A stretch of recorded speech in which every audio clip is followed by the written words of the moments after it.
माझं नाव महेंद्र चंडाळे। मी 2001 साली महापालिकेमध्ये लाडपागी समितीच्या शिफारशीच्या अनुषंगाने वारसा हक्काने नियुक्ती मिळाली। त्यानंतर 2005 पर्यंत मी कामावर रुजू होतो।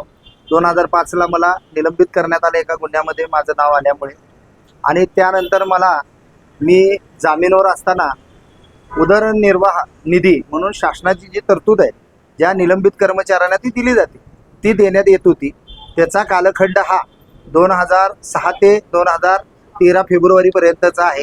तोपर्यंत मी कोणत्याही राजकीय पदावर किंवा कोणत्याही राजकीय संघटनेत नव्हतो। त्यानंतर 2013 फेब्रुवारीनंतर मला कोणत्याही प्रकारचा निधी देय झालेला नाही किंवा दिलेला नाही। तसा पूर्ण रेकॉर्ड मी महापालिकेतनं माहिती अधिकारातून मिळवलेला आहे। आणि त्यानंतर मी राजकीय पदावर काम करत असताना मी महापालिकेच्या निवडणुकी प्रक्रियेमध्ये पण नगरसेवकसाठी उमेदवारी लढवलेली आहे।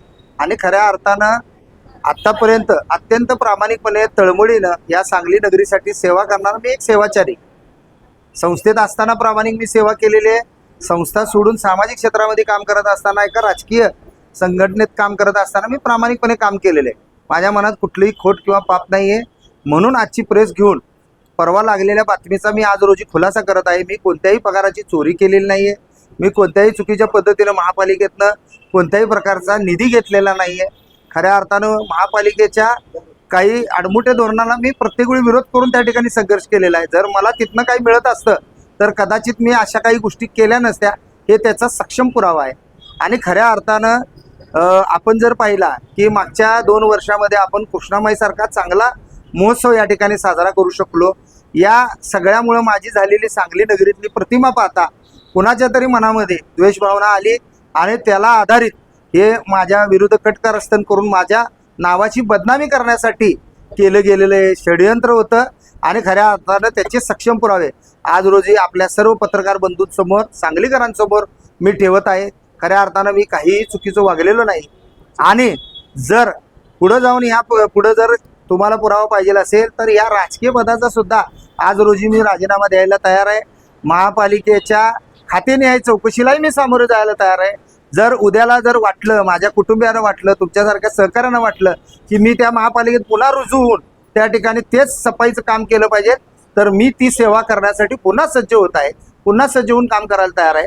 कारण आयुष्यात येऊन सगळं होता येतं, एक सफाई कर्मचारी होता येत नाही। कारण लोकांकडून होणारा मान अपमान सहन करून लोकांना सेवा देणारी जमात म्हणजे ही सफाई कर्मचारी आहेत। आणि त्याचा जर इतिहास तुम्ही पाहिला तर तुम्हाला मुघल काळापासून तर आत्तापर्यंतचा हिंदुत्वासाठी त्याग करणारा, बलिदान करणारा सगळ्यात मोठा समाज म्हणून हा सफाई कर्मचारी वर्ग आहे। लक्षात घ्या, ज्या त्यावेळी ज्या त्या महान लोकांनी त्याग केला, बलिदान दिलं, त्या लोक थोरत्वाला गेले, परंतु आमच्या पूर्वजांनी त्या काळी हिंदुत्वासाठी केलेला बलिदान ते आज तगायत आम्ही भोगत आहोत। आणि माहीत नाही की पुढं आणि किती भोगावं लागेल। आणि या माध्यमातून मला एक महापालिकेला सांगणं असेल की ज्या पद्धतीनं चुकीच्या वागणाऱ्या सफाई कर्मचाऱ्यांवर तुम्ही ही कारवाई केली, त्याच पद्धतीने महापालिकेच्या या कर्मचाऱ्यांच्या विरोधात जे काही चुकीचं आपल्या महापालिकेमध्ये घडतंय त्याच्यावर पण तुम्ही त्वरित कारवाई करावी। कारण ती जी काही स्थावर मालमत्ता ते वापरतात, ते सफाई कर्मचारी क्वार्टर्स म्हणून ज्या ठिकाणी राहत आहेत, त्याचा ते घरभाडा स्वरूपात त्यांच्या पगारातून कपात होते आणि परत त्यांच्याकडून घरपट्टीही वसूल केली जाते। ते अत्यंत निंदनीय गोष्ट आहे। कारण एकाच मालमत्तेसाठी 2-2 प्रकारचे कर घेणे हे कोणत्याही कायद्यामध्ये योग्य नाही आहे। आणि त्या लोकांवर होणारे अन्याय, त्यांची होणारी आर्थिक पिळवणूक थांबवावी। कारण लाडपागे समितीच्या योजनेचा एकच या ठिकाणी प्रयत्न आहे की ह्या लोकांची सामाजिक, शैक्षणिक आणि आर्थिक उन्नती व्हायला पाहिजे। जर तुम्ही आर्थिक उन्नतीच त्यांची खोडीत काढला तर सामाजिक होणार नाही, शैक्षणिक होणार नाही। खऱ्या अर्थाने या सगळ्यावर आपण योग्य तो निर्णय घ्याल अशी आशा बाळगतो। जय हिंद, जय महाराष्ट्र।